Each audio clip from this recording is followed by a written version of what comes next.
രക്ഷിതാക്കളെ, എന്റെ പ്രിയപ്പെട്ട കൂട്ടുകാരെ, അസ്സലാമു അലൈക്കും വറഹ്മത്തുള്ളാഹി വബറകാതുഹു. നമ്മുടെ മുത്ത് മുസ്തഫ സ്വല്ലല്ലാഹു അലൈഹി വസല്ലമയുടെ ജന്മദിനം കൊണ്ടാടുന്ന ഈ വേളയിൽ നബിയുടെ ജീവിതത്തിൽ ഉണ്ടായിട്ടുള്ള ഒരു സംഭവം ഞാൻ പറയാം. പണ്ട് മദീനയിൽ നമ്മുടെ മുത്ത് മുസ്തഫയെ കാണാൻ ഒരാൾ വന്നു. ഒരു പാവം ഉമ്മയും മോനും.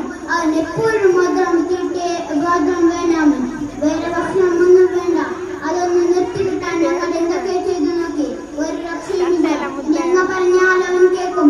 അല്പം നേരത്തേക്ക് ഒന്നും മിണ്ടിയില്ല.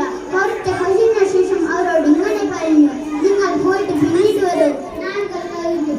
അത് വീണ്ടും നബിയെ കാണാൻ വന്നു. എന്നാൽ ഇത്തവണ നബി ആ മോനെ അടുത്തിട്ട് നന്നായി ഉദ്ദേശിച്ചു. അങ്ങനെ അവന്റെ കുസൃതിയൊക്കെ മാറ്റി നല്ല കുട്ടിയായി. ആദ്യം വന്നപ്പോൾ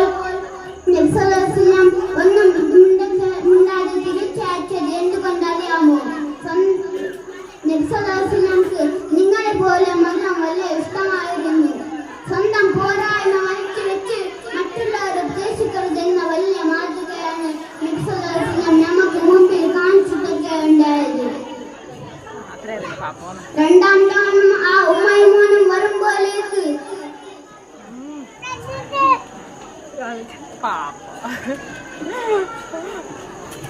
ഞാൻ എന്റെ കൊച്ചു പ്രസംഗം നിർത്തുന്നു. അസ്സലാമു അലൈക്കും.